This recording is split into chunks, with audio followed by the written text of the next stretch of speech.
रत्ना मंच को नमन, जो हमें हर बार बहुत जल्दी जल्दी मिलने का मौका देते हैं और उन्हीं के ज़रिए हम लोग आप लोगों से भी रूबरू हो पाए हैं। वरना वास्तविक ज़िंदगी में तो ऐसा लगता ही नहीं था कि हम लोग आपस में मिल पाएंगे, लेकिन आभासी मंच पे जब हम लोग मिलते हैं तो ऐसे लगता है कि हम लोग वाकई में सबको एक दूसरे को उनकी लेखनी के ज़रिए जानते हैं। आप सभी को नमन। सर, थोड़ा बहुत मैं कविताएं भी लिखती हूँ, बट यहाँ पर मैं सुनाती नहीं हूँ ज़्यादा, कि मेरी हिम्मत नहीं होती है, क्योंकि यहाँ पर तो बहुत सुनकर मन करता है कि लेखक से ज़्यादा श्रोता बनने में यहाँ पर इस मंच पे मज़ा आता है। तो एक से एक उम्दा रचनाकारों ने यहाँ पर अपनी अपनी बात रखी। अभी मैम ने एक लघु कथा सुनाई थी, आत्मकथा और हत्या पर। अभी इधर स्मिता जी ने भी उसी के ऊपर कुछ बताया। पीछे आदित्य जी ने वीर रस सुनाया, तो किसी ने हास्य रस सुनाया। मेरा सिर्फ एक ही प्रश्न है आप लोगों से कि ये सारे रस जो है, जब एक शिशु जन्म लेता है ना, तो क्या पैदा होता है? कोई बता सकता है? रिश्ते। जब एक शिशु पैदा होता है तो रिश्ते पैदा होते हैं उस घर में, माँ पिता सब लोग। और ये जितनी भी हम लोग बातें कर रहे हैं, वो चाहे प्रेम रस की हो, वीरता रस की हो, या हम धार्मिक बातें भी कर रहे हैं, भक्ति रस है, हास्य रस है, वो सब मेरे ख्याल से, शायद मैं शिक्षाविद हूँ इसलिए मैं कह पाऊँगी कि जिस बच्चे के, जिसके संस्कार अच्छे होंगे, जिस घर में रिश्ते मधुर होंगे ना, वो बच्चा कभी भी गलत कदम नहीं उठाएगा। वो बच्चा वीररस भी उसमें होगा, हास्य, वो खुलकर हंसना भी जानता होगा, अपने रिश्तों की पहचान भी कर पाएगा। और जो अभी इतने हमने सामाजिक मुद्दे उठाए कि बेटियों के साथ क्या क्या हो रहा है, वो सब भी नहीं हो पाएगा अगर जिस बच्चे के घर में रिश्तों को अच्छे से जिया जाएगा। औरतों पे हर बार सभी लिखते हैं, मेरी कहानियों में अक्सर मैं मर्दों की बात लिखती हूँ, तो थोड़ा सा जेंट्स को ही कहूँगी कि थोड़ा सा समझिए। और कहानी के किरदार पर एकदम लाने से पहले ज़रा सा थोड़ा सा भूमिका बता देती हूँ। एक 40-45 साल का मर्द है जिसको आप लोग महसूस कर सकते हैं, उसका नाम है मयंक। उसी की कहानी है। आप में से कितने लोग मतलब छुट्टियों में ननिहाल गए होंगे? सब लोग गए होंगे नानी के घर, मामा के घर। और अचार भी सबको पसंद होंगे, अभी भी बनते हैं। तो हमारे पंजाब में अचार को जिसमें बनाया जाता है उसको मर्दबान बोलते हैं, मेरी और बाकी जगह पे बरनी शायद बोलते हैं। तो मेरी कहानी का शीर्षक है अचार की बरनी। ये एक 45-40-42 वर्ष के विवाहित पुरुष की कहानी है। तो चलिए कहानी के किरदारों में थोड़ा सा डूबते हैं। सर्दियों का मौसम था। जैसे ही माधुरी ने अचार की बरनी को धोकर धूप में डाला, तो उसको देखते ही मयंक की आंखों में आंसू आ गए। आंखें भर आईं और उसको 5 साल पुराने वाला वाकया याद आ गया। उस दिन मयंक दफ्तर में बैठा था कि गांव से मामा जी का फोन आया। उस दिन मयंक दफ्तर से आकर घर में बैठा था तो मामा जी का फोन आया, मयंक बेटा बिजी नहीं रहे, हमें छोड़कर चले गए, जल्दी से आ जा। सुनते ही मयंक की आंखों के सामने अपनी नानी की शक्ल आ गई। 80 वर्ष से ज़्यादा ही रही होंगी वो। मयंक ने अपनी पत्नी माधुरी को जोर से आवाज़ दी, सुनो, जल्दी चलो, चलना है, बिजी नहीं रहे। दोनों बच्चे मधुर और मधुरिमा, वे भी साथ चलने की जिद करने लगे। बच्चों ने कभी गांव नहीं देखा था। मयंक को भी तो गांव गए कितने बरस हो गए थे। बच्चों की जिद पर आखिर उन्हें भी ले चला, पता नहीं फिर कब जाना हो। दिल तो कह रहा था कि मयंक 2 आंसू बहा ले, परंतु एक तो आदमी और उस पर बड़े होते हुए बच्चे, क्या सोचेंगे उसके बारे में, यही सोचकर अपने आंसू पी गया।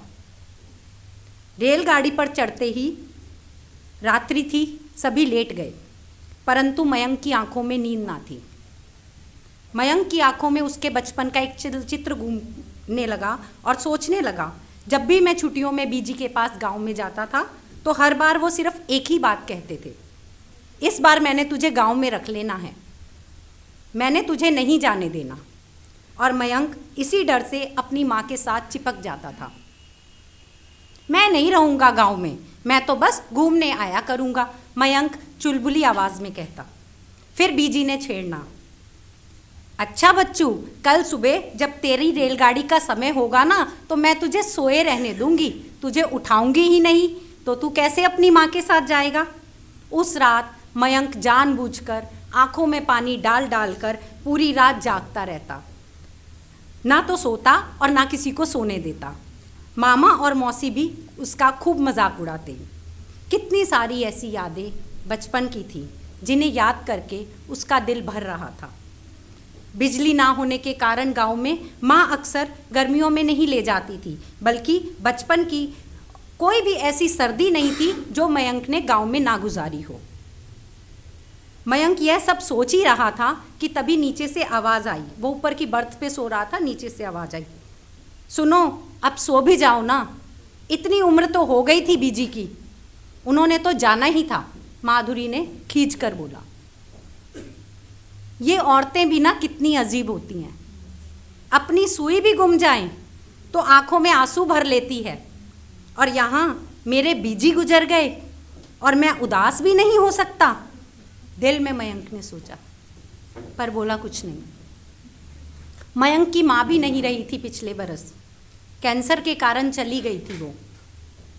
प्रातः रेलगाड़ी स्टेशन पर पहुंच गई।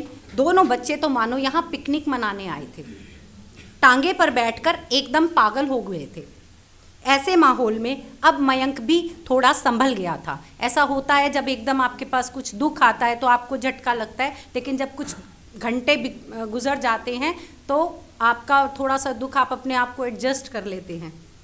जैसे ही घर पहुँचे तो बीजी को लेकर जाने की तैयारी हो रही थी, और उनके चेहरे को देखकर मयंक हैरान था। बीजी का पार्थिव शरीर जमीन पर पड़ा था। उसने उनको ऐसे आराम करते हुए कभी नहीं देखा था। कोई भी काम हो सब समय पर करती थी, और अपने स्वभाव की इतनी सख्त कि क्या मजाल कोई उनके आगे बोल भी पाए। मयंक को सबसे ज़्यादा प्यार मिला था, कारण परिवार का सबसे बड़ा बच्चा था। आखिर उसने ही तो बीजी को सबसे पहले नानी बनाया था। सभी रीति रिवाज से बीजी का अंतिम संस्कार कर दिया गया। रात को सारे घर के लोग इकट्ठे थे। मामा जी का दिल बहुत बड़ा था। सबके आगे मामा जी ने कुछ सामान रखते हुए कहा, ये बीजी की बालियाँ और 2 चूड़ियाँ हैं, उनकी निशानी के तौर पर सब आपस में बांट लो। पुराने ज़माने के डिज़ाइन थे, लेकिन सोना आता किसको बुरा लगता है। उसी समय मयंक की नज़र रसोई में पड़ी उस बरनी पर गई और एकदम बोल बैठा, मामा जी ये वही बरनी है क्या? हाँ मयंक, ये वही बरनी है। आखिरी समय तक बीजी ने इसे किसी को हाथ नहीं लगाने दिया। जब भी इसको देखती थी तो तुझे ही याद करती थी। मामा जी की बात सुनकर मयंक जोर जोर से दहाड़े मारकर रो पड़ा। पास बैठी माधुरी और दोनों बच्चे भी घबरा गए। मासी ने बताया सबको कि हर रोज़ सुबह नाश्ते में सबको रोटी के साथ सर्दियों में बनने वाला गोभी गाजर का अचार बरनी में से निकाल कर मिलता था। मयंक नानी के हाथों के उस अचार को बड़े स्वाद से खाता था, और वह जब मयंक मात्र 10 साल का था और एक दिन सब दोपहर को सो रहे थे तो मयंक अकेला ही आंगन में गेंद से खेल रहा था, और खेलते खेलते उसकी गेंद जोर से गोभी गाजर के बरनी वाले अचार पर जा लगी और भरी हुई बरनी गिरकर टूट गई। सारे लोग उठ गए। बीजी को बहुत गुस्सा चढ़ा और उन्होंने गुस्से से बोला, घर में इतनी बड़ी कोई बरनी नहीं है और सारा अचार तूने कच्चे ज़मीन पर गिरा दिया और सारा फर्श खराब हो गया। बीजी की बात सुनकर मयंक की माँ को भी बहुत गुस्सा चढ़ा था और उन्होंने जोर से 2-4 थप्पड़ मयंक को लगा दिए थे। बीजी ने ही उसे किसी तरह बचाया। अगले ही दिन सबको वापस शहर आना था, लेकिन मयंक के दिमाग से बीजी की बरनी तोड़ने की बात दिमाग से नहीं निकली थी। अगले साल सर्दियों में जब वापस मयंक ननिहाल गांव में गया तो अपने इकट्ठे किए हुए पैसों से बीजी के लिए बहुत सुंदर और बहुत बड़ी बरनी लेकर आया था। बस उस दिन से आज तक बीजी ने उस बरनी का नाम मयंक वाली बरनी रख दिया था। सारे गांव में सबको यही बताती फिरती थी कि मेरा नाती इस छोटी सी उम्र में भी देखो कितना समझदार है, पूरे वर्ष पैसे इकट्ठे करके मेरे लिए बरनी खरीद कर लाया है। आज मासी की इस बात को सबको सामने बताने पर सबको सारी बात पुरानी याद आ गई। आज अपने आप पर मयंक को बहुत शर्म आ रही थी। वह अपने विवाह के बाद उसने कभी भी बीजी की तरफ मुड़कर ही नहीं देखा था। अपनी ज़िंदगी में इतना मसरूफ़ रहा कि बीजी की सुतबुद्धि ना ली और बीजी अंतिम समय तक उस बरनी को अपने सीने से लगाए रहे जैसे वह उनका मयंक हो। मामा जी, मुझे बीजी के गहने नहीं चाहिए, मुझे सिर्फ यह बरनी चाहिए। मयंक की बात सुनते ही माधुरी की शक्ल बन गई, पर वह सबके सामने कुछ कह नहीं सकी थी। आज इस बात को 5 साल बीत गए हैं, परंतु आज भी मयंक के घर वह नानी वाली बरनी मौजूद है। आजकल उस बरनी का नाम मयंक वाली बरनी नहीं, बीजी वाली बरनी रख दिया गया है। हर साल सर्दियां आती हैं, इनमें गोभी गाजर का अचार भी डाला जाता है। उसको उसी तरह संभाल कर रखते हैं जैसे बीजी उस बरनी को संभाल कर रखते थे। अक्सर कई बार हम छोटी छोटी चीज़ों या बचपन के छोटे छोटे पलों को, जो हमारे जीवन की अमूल्य धरोहर होते हैं, उनको बचपन के रिश्तों की गर्माहट में ताउम्र ताज़ा कर लेते हैं। और मुझे उम्मीद है कि आपको ये मेरी कहानी पसंद आई होगी और इसके ज़रिए मैं यही कहना चाहती हूँ कि सच में ऐसा होता है कि कुछ छोटी छोटी हमारी बचपन की चीज़ें होती हैं जिनको देखकर हमको याद आती है। और अब आजकल क्योंकि फैमिलीज़ न्यूक्लियर हो गई हैं, हम लोगों के बड़ों से रिश्ते नहीं रहे, तो जितनी भी हम, मेरे हिसाब से बातें इतनी समस्याओं की करते हैं, अगर हम वापस रिश्तों को अच्छे से दिल से निभाना शुरू कर दें तो बहुत सारी प्रॉब्लम्स जो हम अपने बच्चों से लेकर कर रहे हैं वो चीज़ नहीं हो पाए। सर, 4 लाइन अपनी कविता की सुनाना चाहूँगी।